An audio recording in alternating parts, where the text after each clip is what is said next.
Right, metabolic workout number 3. This is number 3, the second major circuit we're doing. We have chin up, then we have squat jump, then we have push up to side plank, and then we're going to finish with a forward plank. So, chin up we already talked about. Next thing is the squat jump. Let's dig into that a little bit. So squat jump, remember when we're doing any type of squat, we want to activate those legs first. So feel like we're spreading the floor, splitting the floor. We're going to get nice and low, those hips in line with those knees, and then we're going to drive up with some force and power to actually get ourselves off the ground in this one. As far as hand placement, I don't care if you go across your shoulders, I don't care if you hold a fist, or you can hold your hands in front of you, whatever is comfortable. Make sure you're getting some air on this.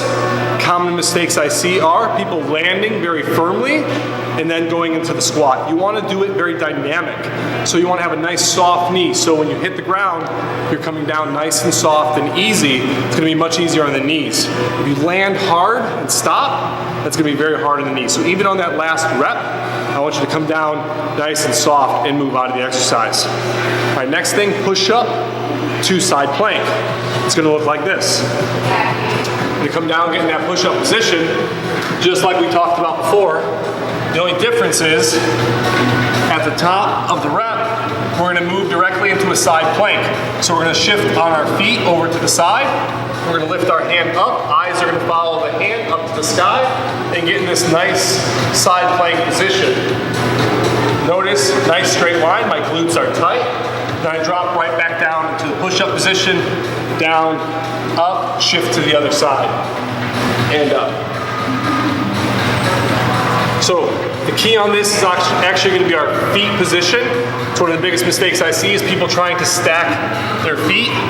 So you're not going to move your feet on top of each other like this. Try to keep those feet a little bit apart. It's going to make the exercise much easier to move from one side to the next. So if you keep your feet a little bit apart, you're able to move from side plank to push-up position back to side plank nice and easily. If you try to keep your feet too close together, sometimes you can fumble around and fall and lose your balance, make it a little bit more difficult. So try to keep those feet a little bit wider than you normally would on a traditional push-up. Lastly, forward plank, static plank. Remember, with this plank, we want our whole core to be active. A lot of people do the plank as a very passive exercise. We want to do it more actively. So what I mean by that is we want to be activating and pulling and tightening our core, our glutes, our quads, and even our abdominals the entire time. So it's always best to get into the plank from the bottom up as opposed to the top down. Remember, common mistakes are humping the floor like this by keeping the hips down too low or popping the hips up too high. So, elbows under shoulders. First thing we're going to do is get those toes, dig those toes into the ground. Next thing we're going to do is activate and squeeze those glutes so my glutes are nice and tight. Next thing we're going to do is we're going to flex those quads and straighten those legs. Next we're going to pop those hips up into a nice straight line.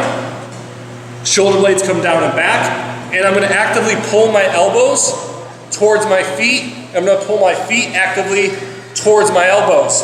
And I'm going to tuck my pelvis underneath myself. So what I mean by tucking my pelvis means I'm going to rotate my pelvis.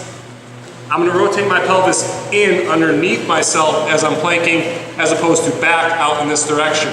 So pull that pelvis underneath you, try to tuck it underneath you, and that's going to activate those abdominals. So again, let's get into this position. So down here, toes, glutes, quads, legs are straight, pop the hips, shoulder blades down and back, actively pulling those elbows towards the feet, feet towards the elbows, and I'm pulling that navel in towards the spine. My glutes are tight, my quads are tight. This is a very active plank. I can't hold this for very long. You're gonna hold that for about 30 seconds. Again, very, very active plank, learning how to get that entire core active. So we're squeezing everything as we're doing it. And again, pulling those elbows, you want to feel like you're collapsing the floor. Pulling the elbows towards the feet, feet towards the elbows. That's going to be the hardest and best plank you've ever done.